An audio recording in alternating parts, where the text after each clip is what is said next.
A recent decision by Glasgow City councillors to introduce raised and extended parking charges was met with a fierce backlash. From city residents to business owners, there's been considerable outcry over the move.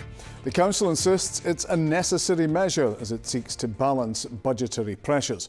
But against the backdrop of a council tax freeze, something the SNP-led authority supports, is there a risk councils could feel the need to tax residents in other ways?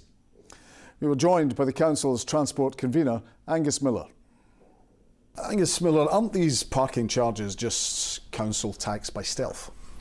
Well, we absolutely, as local authorities, need to make difficult decisions, hard decisions that we wouldn't otherwise look to make in order to support investments in our roads and footpaths, for example. The council's increasing investment there, and to protect services more broadly. But really what this is around is about supporting our shift to sustainable transport strategies.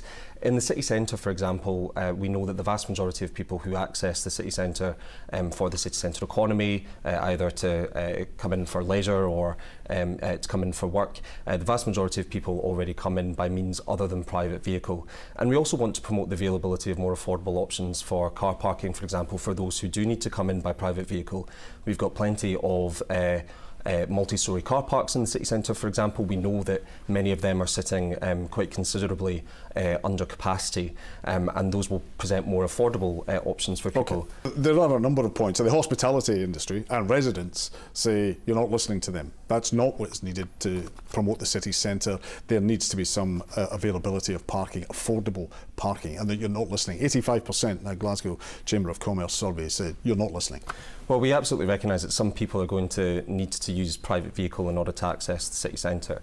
And for example, the off-street car parking facilities that we have, there's about twice as many spaces in off-street car parking around the city centre in the West End than there is in on-street car parking in the city centre.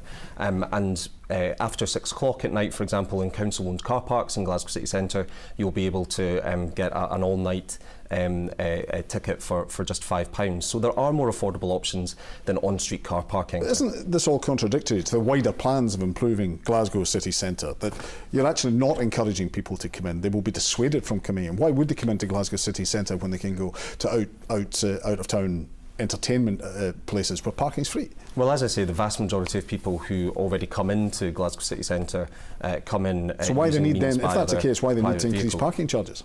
Well, I think as I say, we have to make difficult decisions as local councils. All councils are in similar positions, and indeed other Scottish cities are increasing parking charges significantly faster than Glasgow is.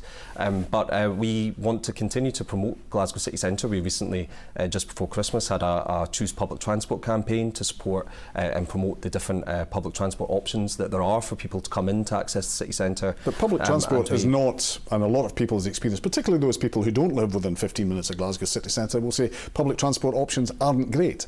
Well, the vast majority of people who come into the city centre already do so using public transport, so the options for many are there. But we absolutely recognise the needs to improve public transport.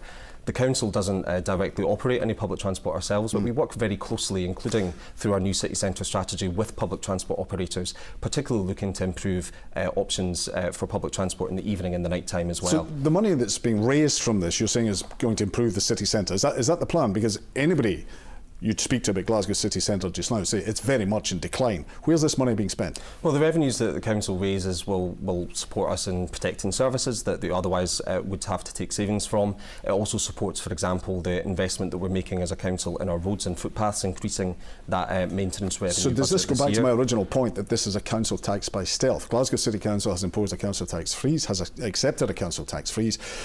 Is this not just raising money by other means rather than being more responsible for your own tax raising? Well, it's a very small proportion of people, as I say, that will require to pay parking charges on street in the city centre. We want to encourage people who currently come into the city centre by private vehicle to potentially do so by public transport. Okay, but where's this money going for? Where's this money going to? What's it being used for? Well, it supports, as I say, the investment that we're making in our roads and our footpaths. It supports the investment that we're making in our city centre. I'm saying. People are saying that's not the case. To be fair, it's a new 3-year budget that we've just set, so we will see that progress being made over the course of the 3-year period.